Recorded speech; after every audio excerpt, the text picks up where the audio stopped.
I really just want to welcome you all. Dr. Monica Walker. I'm the engagement manager in the museum, and I am delighted to be able to welcome you to the first of our virtual events, also the first of our talks that are dedicated to celebrating the 320th anniversary of the Herb Garret. This is the second part of the museum name. You know how we have this very long name, the Old Operating Theatre Museum and Herb Garret. It seems kind of like an attachment at the end. And I'll explain why that is, which it's really interesting. But it's important to acknowledge the fact that there is more to our museum than just the operating theatre. There's this second part, and it is the oldest part, and is the part that I'm going to be talking about today. So I really hope that you enjoyed it. Just to let you know, we have a whole series of events planned around the herbal theme, the idea of medicine making, who was in charge, who was doing it, who wasn't doing it. So stay tuned. Make sure that you subscribe to our newsletter to find out about our events first. And without further ado, I will just dive into the talk, and there will be time for questions at the end. But if at any given time you do have a question, just pop it into the chat, and I'll be able to try and kind of like find it for you at the end. So make sure that I'll be able to do that too. Excellent. So now that we are mostly here, let's just get ready and let's dive into the tales from the Herb Garret, the apothecary in the attic. And I think that the way that I want to start this talk, the way that I want to start to introduce you these tales is basically by showing you a bit what happened in 1956. So let's see if I can just, oh, excellent. It's working.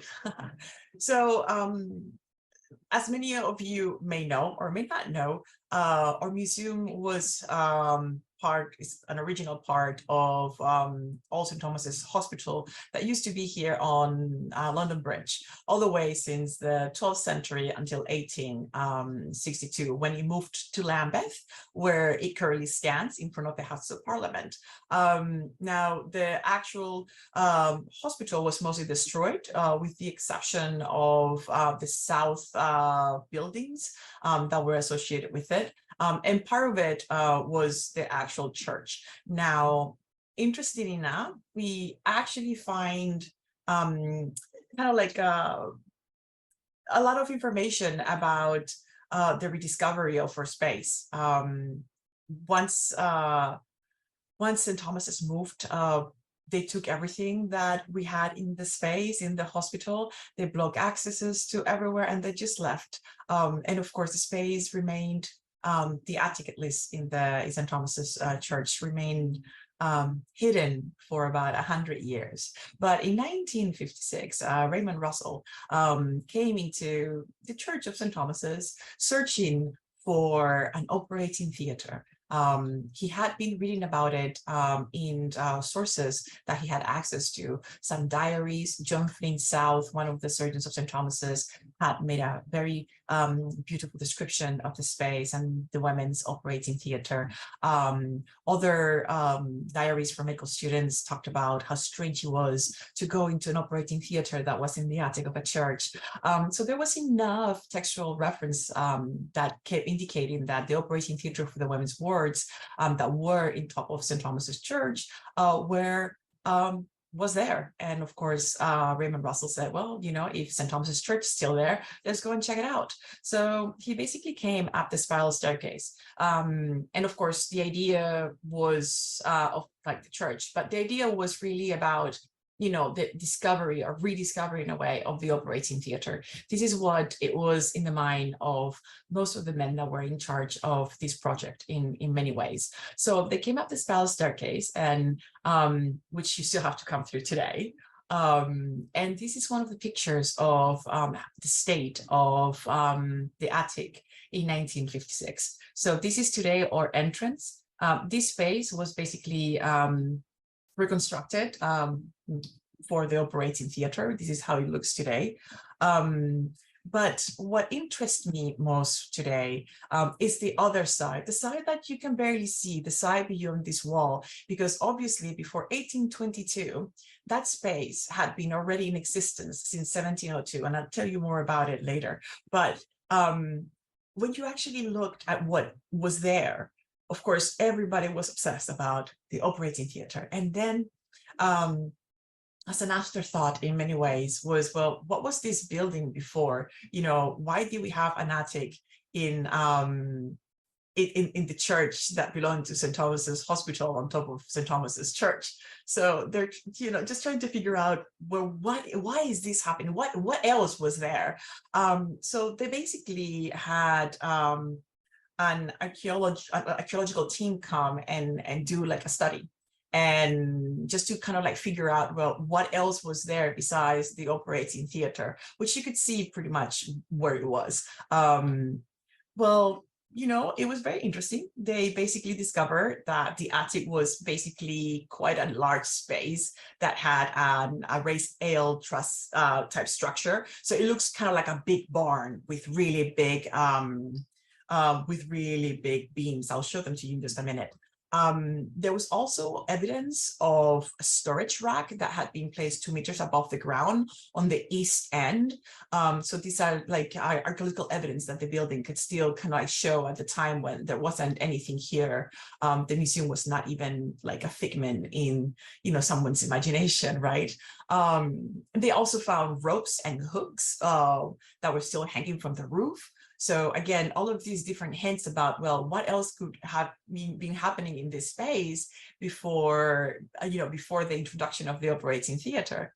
And then I think that one of the biggest kind of like things was that they discovered that there were dry poppy heads in the rafters. So this is actually giving us already a really good indication. So the space had been used for storage. What type of storage? It looks mostly herbal related, and not just random herbal, but medicinal herbal. And taking into consideration that this space was associated with the actual hospital, and that the attic itself had been built, at least we knew that its construction was done by 1703, when the first sermon happened in the church below, after the great 18th century reconstruction.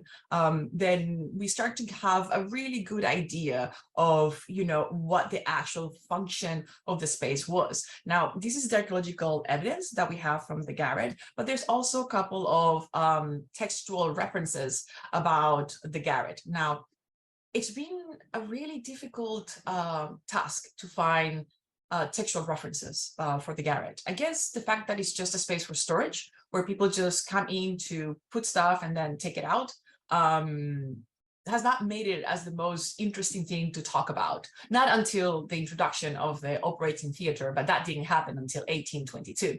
But up until that time, up until 1822, we have to figure out, like, well, so what, who was using it, why they were using it, but what does the sources say about it?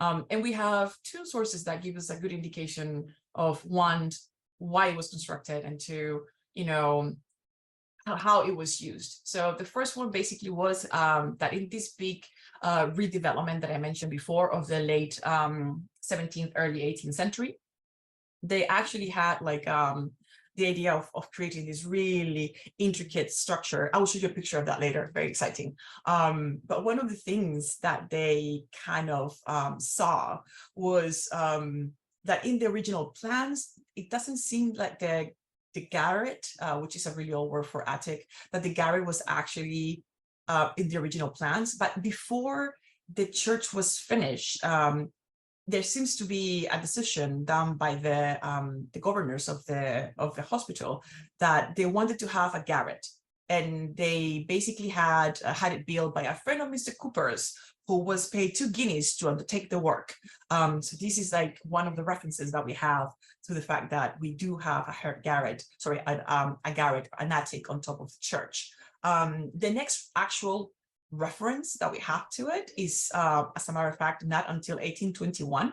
And this reference comes from the minutes of All St. Thomas's Hospital, from the Grand Committee, when they decided that the Herb Garret, and this is the first time that we hear the word Herb Garret, be fitted up and in future used as a theater. So this is the moment when they realized that they already had a space that is wall to the women's wards, and that they could repurpose, refit it as an actual operating theater.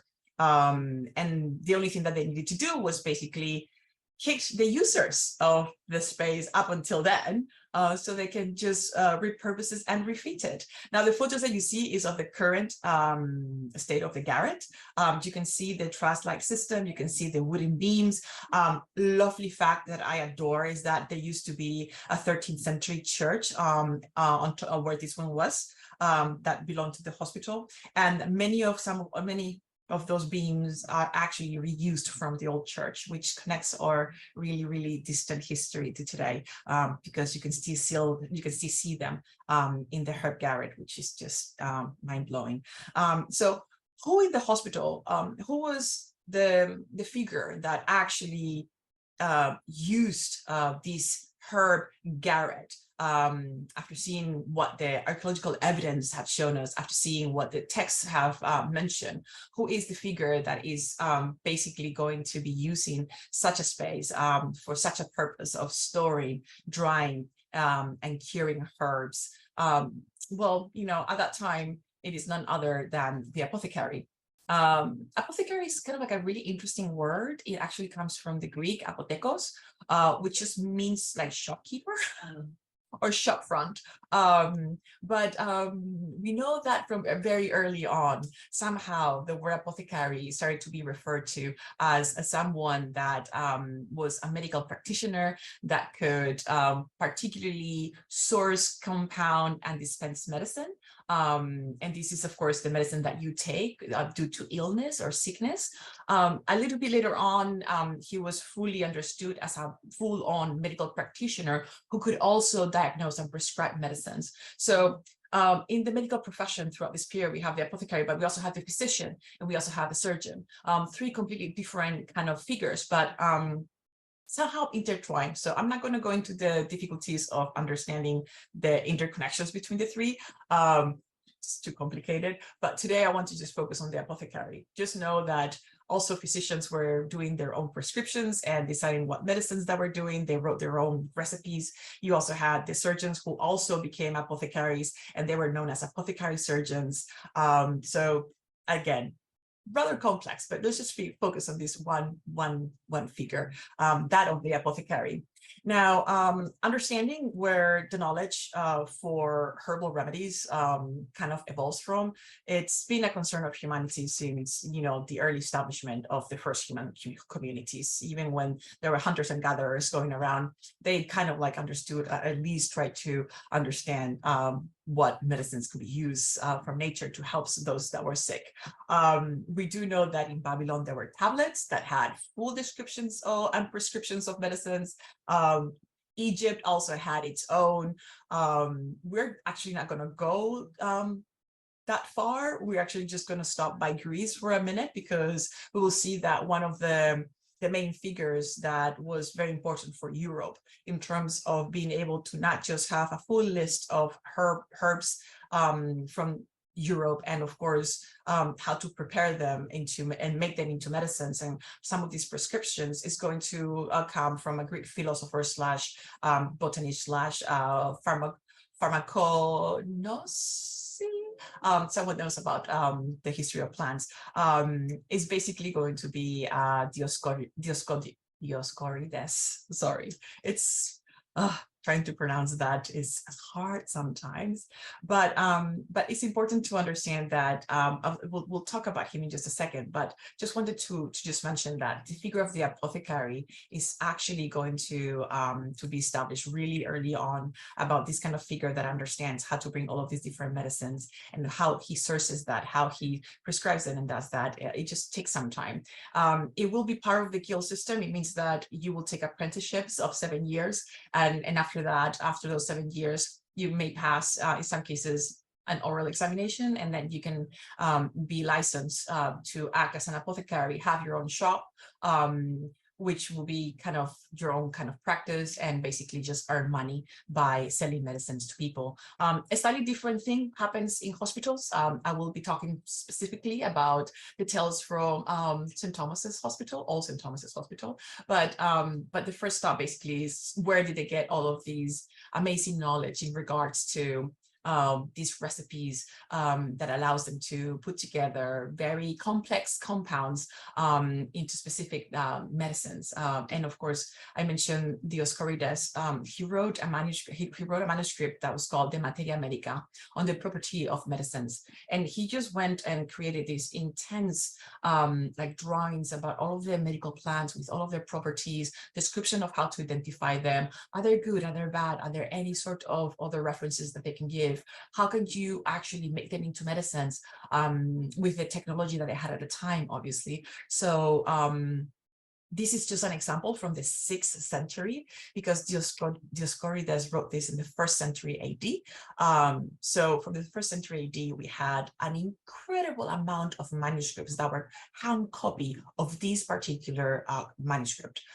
So it was basically distributed throughout Europe. Medical practitioners will actually have a copy of it. And then people would just trial and error and add their own recipes to new ones. Some of them will be connected directly with a location of a place. This is, for example, what happens with the herbals, and someone like the English physician Culpeper, Nicholas Culpeper, who basically wrote a whole kind of like herbal. And I just love how he actually describes it. The English physician, or an astrologal physical discourse of the vulgar herbs of this nation. And because they're from this nation, they're from British, then they're perfect for British bodies. I mean, that is said there. I'm quoting now, but that is being said there. And it's just really, really cool. But it's the same kind of idea. He's already kind of like active during the time when the printing press is available. And therefore, most of his description of herbs, as you can see here, as well as the information and the drawings, so people can easily identify them, will be added here. And this goes to show that this is more kind of like a formal thing. Then you have family recipe books that are passed from generation to generation. And another word that we will describe that put together all of these different compounds into, you know, so this is the disease. How do you try to cure it? Well, do you use all these things? And these are the pharmacopoeias as well, or dispensaries. So there is like quite a wide variety of ways in which the apothecary has you know, this kind of access to the knowledge in regards to, you know, the plant and plant lore, but it's also connected with animals and minerals, you know, so it's not just about herbal, but also about the multiple ways in which the apothecary can bring different items from different kind of media into medicine making. And of course, it wasn't constant. It was just basically very condensed in how they were able to do it.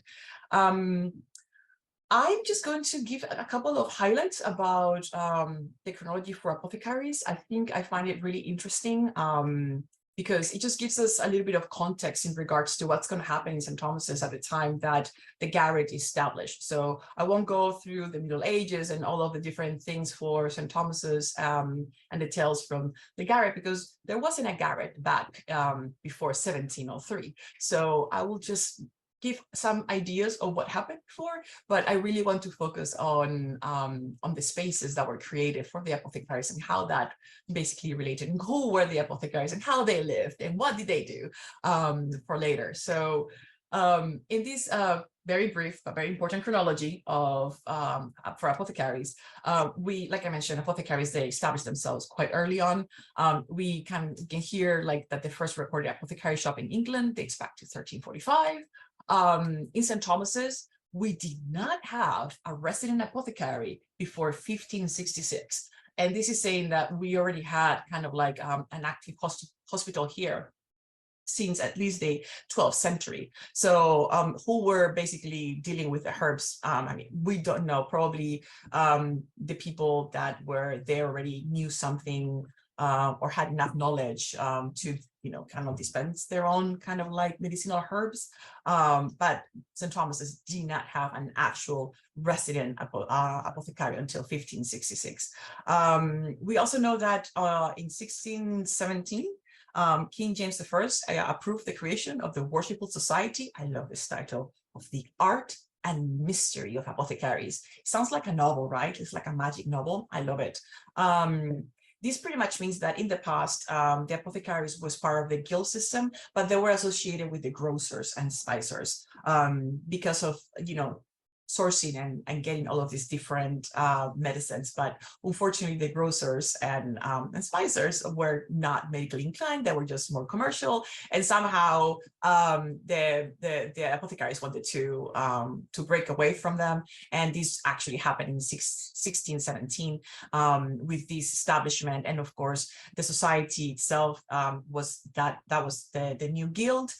So all of the rules of the guild had to be observed. And of course, again, the apprenticeship, 7 years, oral examination to make sure that they knew how to not only identify plants and their properties, but also how to make medicines and how to dispense them. So a very important moment that starts the regulation of at least the practice of being an apothecary.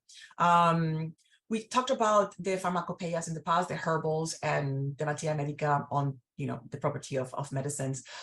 In London, we have the first pharmacopoeia actually being published in 1618. And basically, it's a royal proclamation that says, all of you have to follow this one. This is how many grams you have to put for this recipe to heal, someone. So that's basically the idea in this case, right? So that's in 1618. And then in the early 18th century, we're going to see that apothecaries are finally ratified as members of the medical profession. So before that, they were still kind of like in between. Well, what are they? But at this point, they are actually members of the medical profession. They are also starting to act more and more and more as general practitioners, especially for the poor. Who did not have that much money to have access to, private physicians. You had the hospital for like charitable work, but still, you have way too many people that might feel sick. And many people will not have enough money to approach even the hospital or, like I said, a private physician. So who do they turn to? They usually turn to their apothecary because they are the ones that are dealing with the poor on a daily basis. And they're still, selling and dispensing from their own shops when those that are outside of the hospital. But until like that moment is actually like really, really interesting to see that the idea of the medical practitioner, the idea of the of this general practitioner, it starts to really cement itself early on in the 18th century, which is when we're going to be looking at the apothecary in the attic as well. So that's pretty cool. Then in 1815, we have the Apothecary Act that actually says, yeah, they are medical practitioners. They are allowed to not just, compound and dispense kind of medicines, but also diagnose and prescribe. So yeah, it's kind of a strange thing because the apothecaries are basically a hybrid between, in today's understanding, the general practitioner and the dispensing chemist. They're doing both of their jobs at the same time. Very little after that I want to mention, mostly that the figure of the apothecary is going to disappear because of the new regulations where pharmacy starts becoming their own thing with the Pharmacy Act in 1865, which is more connected with the chemistry. So that's more the purview of chemists and druggists. And of course, the apothecaries then become more general practitioners than apothecaries because they no longer have that dual job of becoming both. So 1870, we already see in St. Thomas's that there is no longer an actual working apothecary as the resident senior officer of the hospital. So first one in 1566, last one 1870. But throughout that time, oh my God, so many different things. And yet I'm not going to take you through all of them. I will only take you through the last three that we know of because we have some information about them and the spaces that they inhabited, which are really, really interesting. So who were the apothecaries that probably had access to the attic. Again, remember, a lot of this stuff is just correlation, because if these are the apothecaries and they had access to the Herb Garret, because we knew that it was in use all the way up to 1821, at least by the apothecaries, then these are the men that definitely were that had access to it for the most part, and that they were going up and down the space to grab their herbs and to leave them there to macerate, to cure, and just to store the excess medicine. So who were they? We do have the names of quite a lot. I mean, the hospital records are fascinating. We lost many of them. We had 2 fires, 3 moves, and of course, the Blitz almost obliterated most of our records in St. Thomas's Hospital in Lambeth. So that always puts a little bit of an issue with some of our records, but we do know the names of quite a few. Now, in the early part of the 18th century, we know that there was a Mr. Pierce, who was the resident apothecary. St. Thomas's only had 1 resident apothecary, no more. So we have to see like quite a large hospital, and there was just the resident apothecary. So Mr. Pierce was early on in the 18th century. After him, he was succeeded by George Whitfield, who was the resident apothecary from 1754 until the 1800s. Then he was succeeded by his son, from 1800 to 1832. That's Richard Whitfield, and we will get back to Richard because he's kind of like a really interesting figure, and he comes a lot in the sources. And of course, the last one that St. Thomas is going to know is Richard Garret Whitfield, who was the apothecary from 1832 until 1871. So these 3 are basically the names of the main apothecaries that could have had in some ways, maybe not Richard Garret Whitfield, I mean, but at least the other 2, access to the attic and how and how to use the attic in that time period. So what were the working conditions for them at that time in St. Thomas's, which I find also really interesting. First, I already mentioned that the apothecary was the senior resident medical officer. Now, I also talked about the physicians and the surgeons. They did not reside in the hospital. They all had their own private practices. The hospital did pay them, but it wasn't like a massive quantity to be able to come here and perform their duties as surgeon or as physician. Maybe the physician will come to see the inpatients 2 or 3 times a week. The same thing for the surgeon, just to, just kind of like tend to them, make sure that they're evolving, favorably or not, and what to do about it. So these happen like 2 or 3 times per week. And who cares for them, for the patients in the meanwhile? So it was the actual apothecary. He is the most senior. He has to live in the hospital. And it's funny because we do have some regulations that insist that the apothecary could not marry. And I find this hilarious because I'm just mentioning that these are all grandfather, father, and son, and each one of them succeeded the other as apothecaries of St. Thomas's Hospital. And it's not the only case. And, going back into the 16th century and 18th century, sorry, 16th and 17th century, and you still have cases where the apothecaries are basically giving their position in inheritance to their sons. I mean, they have been trained, don't get me wrong, they've been training as apothecaries for 7 years, but in their father's store. So yeah, so that's kind of like an important aspect to it. So yeah, the rules and regulations say one thing, and then daily life says a slightly different thing. In this case, that the whole idea of the medical senior officer, the apothecary not being married, nope, he was married as well. The apothecary had access to 2 apprentices and 2 assistants at all times. The assistants will get paid a small amount, but the apprentices will have to pay the actual apothecary for his knowledge to train them to become apothecaries themselves. Towards the mid of the 19th century, the actual apothecary had £800 of his salary that had to go not just for his salary, but all of the herbs, all of the materials that he needed for the whole year had to come from this amount. So he was given this amount, and then here is your, you just like divide it as you want, but here is for your salary. And the other side is also for paying for all of the medicines that the hospital is going to need for the whole year. Now, towards the middle of the 19th century, we're talking about at least 6,000 people per year.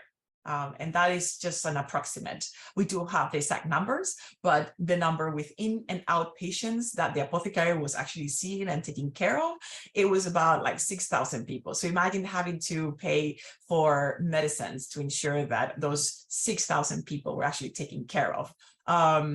This is actually such a progression. I mean, the apothecary was the best paid medical practitioner of St. Thomas's Hospital. They did start with like a £30 per year kind of salary, also having to source all of the medicines. And that amount just increased. And in the 17th century, when it turned, when we have the creation of the Worshipful Society of the Art and Mystery of Apothecaries, we see their the amount of money actually increasing for the needs of the patients and the prestige of the office.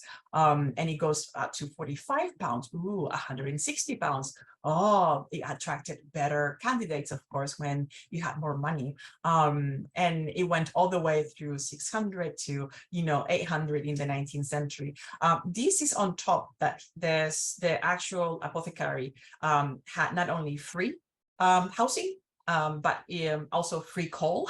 So, in the winter time, his heat source will be completely naturally taken care of, and some other things. But this is kind of like a really interesting way of looking at why would anybody want to become an apothecary. And it wasn't cheap to be a student. They would have to pay about £50 for the whole year to train under an apothecary, and this is a lot of money for that time period. So it wasn't. It was cheaper than trying to become a physician or a surgeon, but definitely it was expensive, as it was sure to be able to make money in the future for these apothecaries. So it's a very, very interesting. But yeah, you remember that on top of all of that money, his apprentices had to pay him for the privilege of learning with him. So that's also really interesting. And throughout this period, these three plus Mr. Pierce, that comes a little bit earlier. And I'm pretty sure that it was him who basically just established the whole Herb Garret in the first place. He's closer with the time period as well. We know that he was kicked out of his apartment when they had to do the big redevelopment, and they moved him on top of the wash house that had just recently been finished until they were able to finish his apartments. How do we know all this information? I am glad you asked. I didn't, but that's because we actually have a wonderful source. It's one of my favorite books. It's called A Physical, let's see if I can show you, A Physical Vademecum. This is an edition from 1741 when it was first published, and it was written by Theophilus Philanthropos, who basically was one of the physicians at All St. Thomas's Hospital, and he basically kind of wrote about this new physical space that they were before he wrote the entire dispensary of St. Thomas's Hospital. So the Vademecum means is the kind of like a teaching book, or the primer. This is the student's handbook, basically, for the dispensary of St. Thomas's Hospital. So what did he say? And I'm going to apologize because I really want to read you this description, and then I will show you the spaces, just because it gives you a really good indication of how the spaces were organized after 1703, when we have this really new, huge, big redevelopment. I'll show it to you in just a second. So this is how St. Thomas's looked like after 1703. You see here these really interesting 3 interconnected courtyards. Here is the tower. This is exactly where I am right now. And some of these buildings are still in existence. This is the ground plan for the hospital. This is St. Thomas's Street right here, as you can tell. And then 1, 2, 3, 4 right here says Mr. Whitfield. It doesn't even say the apothecary's shop. It just says Mr. Whitfield, like we all know who he is. And here's the laboratory. So I'll just show you now. I'll read to you very quickly what what the description of this is. So the south part is formed below of the apothecary's shop, which is a very neat, pretty place of about 29 foot 3 inches long, 16 foot 2 inches broad at the west end, and 16 foot 8 inches at the east end, which is well stored with medicine for the use of the hospital. Besides which, it is ornamented by the apothecary, who is a very judicious, prudent, curious, and ingenious gentleman, by a museum or cabinet of various curiosities, another with a beautiful collection of the materia medica, and a large handsome frame skeleton placed over the same with other decorations or ornaments. I mean, this apothecary shop must have been amazing. Under this shop is a neat cellar, paved at bottom with broad stone for repositing medicine and keeping it cool for the use of the shop. Adjoining to the shop on the same floor is where is a neat storeroom. He likes the word neat a lot, for repositing medicine. For the same use, adjoining to which southward, upon the same floor, parted by a partition, is the laboratory, about 47 foot 9 inches long and 25 foot 5 inches broad, paved at bottom with broad stone, having in it a cellar, furnished with conveniences for preparing of medicine for the use of the shop as occasion requires. Above which is King's Wards and Edwards over that. The east side is composed of the Great Hall aforementioned, joining by its north end to the apothecary's apartment for himself and his family, which is a very neat, handsome place, well furnished with necessary conveniences, under which is the steward's office aforementioned. So I kind of I love this description. I mean, just going through it and just imagining, because I see the spaces, the hospital is gone. It's kind of like a ghost space. And they're just going around and feeling these spaces. How do they look like? So where are they? And already in the map, I can see that, you know, if this is the church, you know, it's four doors down, 1, 2, 3, 4. Mr. Whitfield is here. It says here laboratory. We'll see a close-up of that. But interesting enough, it still exists. This photo I took this morning so that you can tell this is actually where the apothecary's and shop was located, like behind it.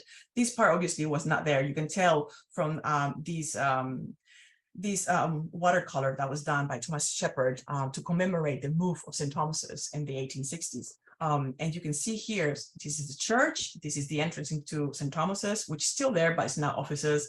And then, of course, the last kind of bit is where the apothecary shop that you see here in this corner is located. And then next to it, the laboratory. So how did St. Thomas's basically figure out how to, you know, those are the spaces out. And I want to go through each one of them individually and what happened in each one of them. And how the apothecary kind of got through the whole kind of space. So first we have sourcing medicinal herbs. Where did they go to source all these medicinal herbs that we've been talking about? So the sources that we have are the hospital's medicinal herbal garden. We know that there was one. Unfortunately, as hard as I'm trying to look for it on the ground plans, I can't find one that says this is the medicinal garden. But the sources actually do say that the hospital had its own medicinal herbal garden. If you have ever gone to Chelsea Physics Garden, it will look very much like something like that. It's still there, so I recommend that you go. In the 16th century, we have references to a herbal woman. First reference of a woman actually being involved in some sort of trade for the hospital in this case. Not for the rest of the history, but just for us. But it's interesting that we have this image of a herbal woman that brings some of the herbs that the actual apothecaries cannot source on their own. They also bought like seeds and things like that. Also remember that we're having like really far away trades as well, bringing new types of medicine into Europe. And of course, you always have the city apothecaries.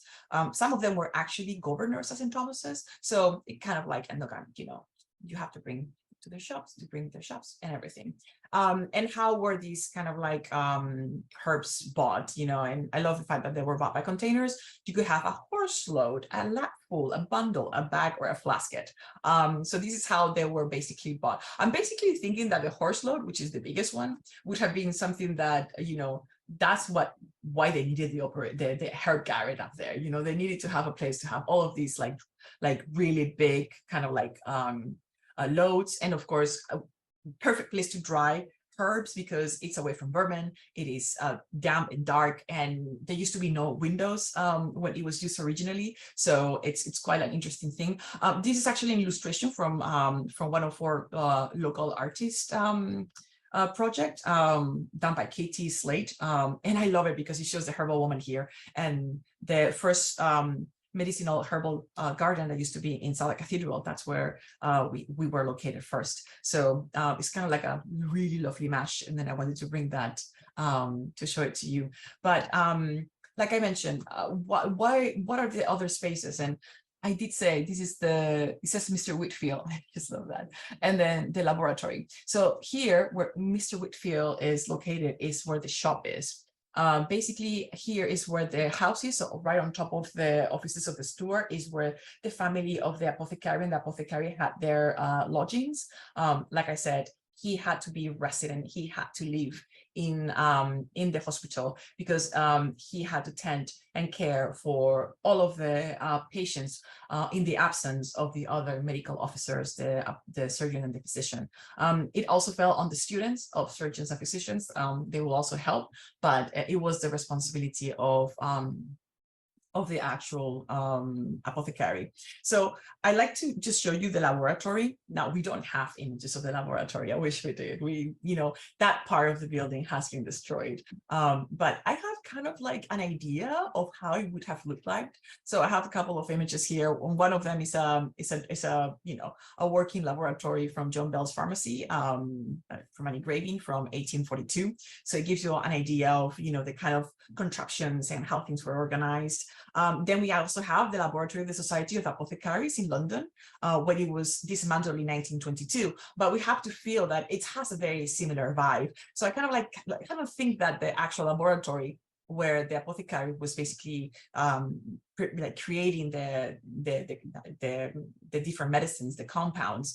This is where the magic was happening, and the different processes involved. If you needed great quantities, it had to be larger; smaller quantities, smaller. And he could just be distilling, decocting, macerating, infusing, powdering, tincturing, all of these different products into the different kinds of medicines that the dispensary actually said that you needed in order to, give it to patients. Now, for the most part, the apothecary was not doing things and how do you call it?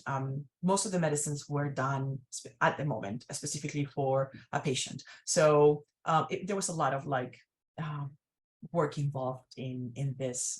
It wasn't like a chain at all. So I guess that makes sense.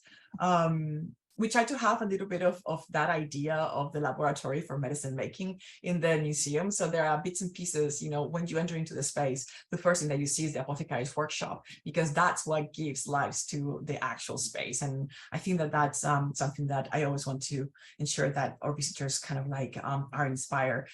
This is actually at the Materia Medica. So every single one of those chest drawers has different kinds of herbs so that they are learned to be identified.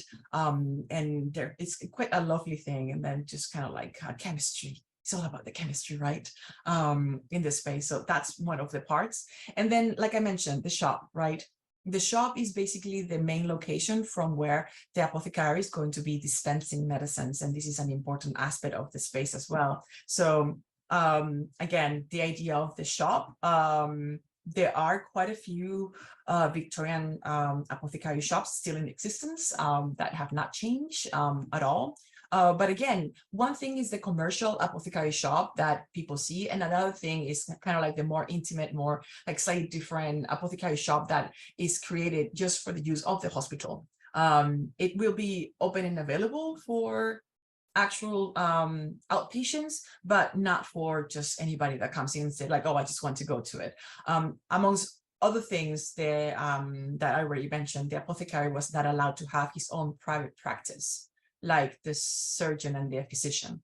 So that was the trade-off. You have a permanent home in the hospital, you care for everybody, you have your own shop, you have all of this money to care for everybody, but you can have your own private practice. And have your own private kind of store outside of the premises of the hospital. So how do they look like? Also, we still don't really know because Thomas Shepard did not do any drawings of the interior of most of his spaces, and there are very few pictures. So we have to go back and try to use our imagination. This was a recreation that was done at the welcome of what one of these kind of like workshops, like shops will have looked like. There's always an alligator. That was one of the symbols that you were coming into an apothecary shop, with other kind of like cabinet of curiosities. Remember all of those works, a cabinet of curiosities. It had also the materia medica. It also had, you know, the skeleton as part of the decorations and ornaments inside of the apothecary shop. That verbal description is very telling as well. So in the museum, we try to kind of reference as well this apothecary counter, you know, where you can get and source your herbs and then just dispense them to the public. And we have a lovely box of the materia medica. It's just a way for the apothecary student to learn how to identify the different herbs that were part of the dispensary. So quite a fascinating thing. His main role was of dispensing medicines, not only making them, but also dispensing them. And the shop was the place where he dispensed most of it, but there's a little bit more to it than just that. So the daily routine of the apothecary, when basically that early in the morning, the ward sisters and the patients will come down to the apothecary shop, and they will be taking their names, and they will be dispensing the medicines that they needed, and then they will go all the way up. And then the apothecary will do the rounds every day. There'll be 2 rounds from 10:30 to 1 p.m. He will see every single patient in the hospital. And then from 8:30 p.m. to 10 p.m., he will also do a second round to ensure that the well-being and the evolution of each one of the patients and whether or not their prescriptions needed to be changed. Again, general practitioner, we're talking about someone that can diagnose and say what is wrong with someone as well. So that's basically what he's going to do. There were some restrictions, some chronic cases and some surgical cases that, you know, they might have not asked him to deal with, but for the most part, that was his role. And yeah, he was also liable to be called at any given time for an emergency, at any time of day and at any time of night. So that was also his role as the actual resident, like senior resident medical officer at the hospital. Now, don't worry, I'm not going to read this to you, but this is actually a description of the responsibilities and order in which outpatients and inpatients were basically having their medicines dispensed. And I think that one of the things, so you're not terrified of that image, one of the things that I really am interested in this aspect of the inpatients and outpatients is the outpatients, because St. Thomas's was a working hospital for the working poor and the deserving poor, but it had a section that was for outpatients, and the descriptions basically tells us that that service was free.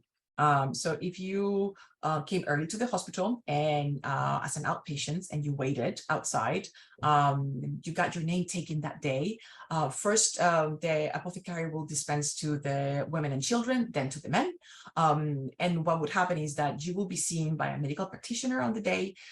You will be prescribed medicine, and you will be had that medicine given to you, and then you will leave and maybe come back if they ask you to come back if you're not better. And all of this service is done on the same day, and then they're just sent home because they don't need to take a bed and space in the hospital. So St. Thomas's had a really important outpatient, and the key figure for it was actually the apothecary that was doing a little bit of that, you know, primary diagnosis of what was wrong with them and how to prescribe some of the medicines that they were going to need. So that's basically one of the core things that comes out of that section. I don't know why I have a black one, but I am going to finish, so I will have some time for questions. But I think that one of the things, oh, now I know why. I was going to put a really lovely image of a party here, of a Victorian party, because one of the things that I wanted to talk, and I will leave it here for a second, was about the daily life of the apothecaries of St. Thomas's, especially the Whitfield family. We have a lovely account by Hampton Weeks, who used to be a student here in St. Thomas's in 1801, 1802. And obviously that will have been during the time of Richard Whitfield. And he was definitely a favorite of Richard Whitfield. He had been training with his father as an apothecary surgeon. He came to London just to learn a little bit more of the latest techniques, but he knew his trade really well as well. Mr. Whitfield was so impressed by him that on the first month that he arrived, he was given the keys to the entire hospital to kind of like cover for him for like a whole week as he left with his wife on a trip to visit his wife's family. And he's like, I thought that the resident officer could not leave for extended periods of time. Well, they still did it. I just love the humanity of the whole situation, what the sources said, and then what people did are completely sometimes different things. But what Hampton Weeks describes, I mean, the Whitfield family is referenced so much through the letters that he sent to his father about how, you know, they were teaching and learning, how Mrs. Whitfield invited him to tea and lunch with the family, how they went to balls, how they went to the opera, for strolls in the park, you know, all of these things that really bring you know, the daily life to these people that used to walk you know, the wards that used to be in these Herb Garret, sourcing their herbs. They used to make their medicine, dispense their medicine, you know, doing their jobs, but also living, you know, it's not just a job, it's also everything that comes with it on the side, right? And I find that to be absolutely fascinating. So imagine here a picture of a party. That's why I wanted to let you know. And just to finish, the most famous recipe that has come from St. Thomas's Hospital is actually a recipe that is called snail water, and is to cure syphilis. And this was for the poor that could not afford to actually go to the medicine. So this is basically a pharmacopoeia for the poor, where they have remedies that they can do and fix themselves at home. And this one is particularly great. It says, take garden snails, cleanse and bruise 6 gallons, earthworm, washed and bruised 3 gallons, of common wormwood, round ivy, and carduus, each 1.5 pounds, pennyroyal, juniper berries, fennel seeds, anise seeds, each 0.5 pound, cloves and covered brews, each 3 ounces, spirit of wine, and spring water of each 8 gallons. Digest them together for the space of 24 hours and then dry it off in a common alembic. So whatever you get out of that after it's finished, you just drink it and voila, you have been cured of syphilis. Not, but you know, it was all about a panacea. You know, they thought that they were doing something good. This recipe comes from Richard Mead. So it was one of our main physicians here, not even an apothecary. He was one of our physicians. But it's fascinating just to see how some of these recipes, which of course the Vademecum is filled with, you know, this book that I was showing to you before, is also filled with some of the recipes, and we still have the St. Thomas's pharmacopoeia as well in use, and it's just like fascinating to see the different ways in which in the past they tried to at least make an attempt to cure some diseases that were very badly understood, and they had no idea how they were transmitted. But all in all, it's just like a really fascinating story of how our space basically was used. And our story, of course, is cut short for in 1821-22 is when we have the introduction of the operating theater. And of course, the Garret is no longer in use, you know, in these kind of goings, ins and outs of the apothecaries of St. Thomas's, of Mr. Pierce and the Whitfield family, and even Hampton Weeks, you know, I'm pretty sure that he used to be in the attic quite a lot sourcing those herbs for Richard Whitfield. It's just a very interesting way of looking at the stories that can be told around the Herb Garret and the people and the places that were here. But yeah, so thank you so much for your attention. I know that it's been kind of like a strange journey to basically go all the way to kind of like tell you a bit about our stories from a section of the museum that is usually kind of like not as advertised, because very few people understand what a Herb Garret is. We get people asking us, who is that person? So I understand the confusion. I know that Garret is an actual name. So yeah, so hopefully this talk has given you a little bit of of an introduction to the secondary space, which was the raison d'être, to be very French about it, the reason of being of the attic in the first place, and why it has survived and why we still can tell its stories. So are there any questions that you may like to ask? Okay, I see the chat. Let me see.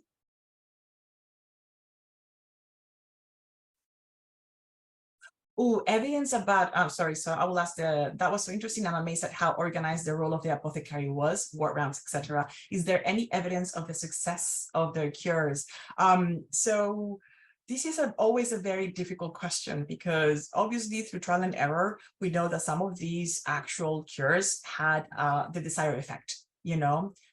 Some of the properties of certain plants like poppies and morphine, for example, are quite well known and attested from ancient times. What has varied in some ways is how to extract the active ingredient that has those properties from the rest of the plant, right? They can come from the roots, they can come from the trunk, it can come from the flowers, the seeds, the fruits, they can come from the actual leaves. So how to get them out has always been the primary problem. But yeah, there were some of those remedies, obviously, like morphine, when it was first introduced in the early 19th century, next to strychnine and quinine as well. These things actually did work. Also using willow bark, I believe that this is where aspirin comes from as well. So these are all things that they were using. It's just like some of the remedies were really wild. That snail water was definitely wild. So we have the recipes, but we don't have all of the descriptions of like, is it working? I mean, there was this idea of giving tablets with mercury to sufferers of other diseases, not just syphilis. And I was reading the descriptions from one of the case studies in the hospital where the patients had sores in their mouths, and they knew that that was what mercury was doing to them, but they thought that the effect in the rest of the body was positive, even though it was already showing that it wasn't really, because it was poisoning people. So yeah, as with everything is about trial and error, right?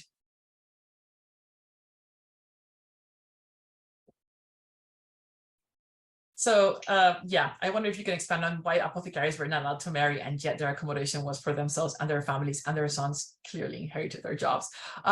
This is really interesting, because this is something that I was not expecting when I started doing my research on this. And of course, this is preliminary research. I have a long way to go. I've been focusing so much on the surgery that this part is now that it's getting the attention this year. And it's very, very fascinating. It has not always been the case. Previously, a lot of the apothecaries were not married, and the job was actually decided by committee. So there was a committee that decided on the main jobs in the hospital, including that of surgeon and physician. So it wasn't like, oh, every single child is going to inherit the jobs of their father. That wasn't the case. That actually created a lot of rift between different people. So that is kind of like a bit of a problem, but definitely we know that the regulations stipulated that he couldn't marry. And I kind of wonder if it's something like, you know, monks, you know, in the past, when you have a monk and you're not allowed to marry because you're supposed to devote yourself to helping others. If this idea was coming from the fact that, you know, not that much money was given to them, so maybe they don't have enough money to have like a wife. And it does say in the regulations that they're not allowed to marry, and yet we have seen how the actual you know, a physical vademecum with a description of the hospital in the early 18th century stipulates that the lodgings are for the apothecary and his family. So I'm still kind of trying to figure out more about that. So sorry, I cannot be more specific about it, but this kind of like dynasty of Whitfields seems to be kind of like the last branch of that. So yeah, I hope that satisfies you partially. I know that I have not answered all the questions because I don't know yet, but I will find out. How active do you think the apothecaries were in serving the sick poor within the local community, and does this change over time? the apothecaries were the main providers of medical care for the poor in the community. Now, one thing that I mentioned is the fact that you have the apothecary in the hospital that is dedicated to the hospital. And I already mentioned that you actually have the outpatient service where the people from the community could come, and if they get their names taken, then definitely the apothecary will be able to diagnose them and serve them their medicine for that day. On the other hand, you still have quite a lot of apothecaries. I think on the 18th century, there were 6,000 licenses for apothecaries in London. And that pretty much means that there were a lot of other stores that had apothecary stores where the apothecary is, again, a general practitioner, is a GP, basically. And they were literally the first point of call of the sick poor and serving them. There is this idea that while London was suffering from the plague in 1665, and all the physicians and surgeons kind of like fled the city, at the end of the day, unfortunately, what we see is that the apothecaries were the ones remaining, were the ones staying behind and helping the poor and the sufferers of the plague. So we see that they were like the actual medical practitioners that were helping those most in need within the community, as opposed to the physicians and the surgeons at the time. So yeah, and definitely it will change. It does change over time, but it's something that I'm still kind of looking into. So hopefully, again, preliminary studies, but it's still such an interesting kind of question. So thank you so much for that question. Are there any other questions that you're dying to know more of that I may know or not know the answer to?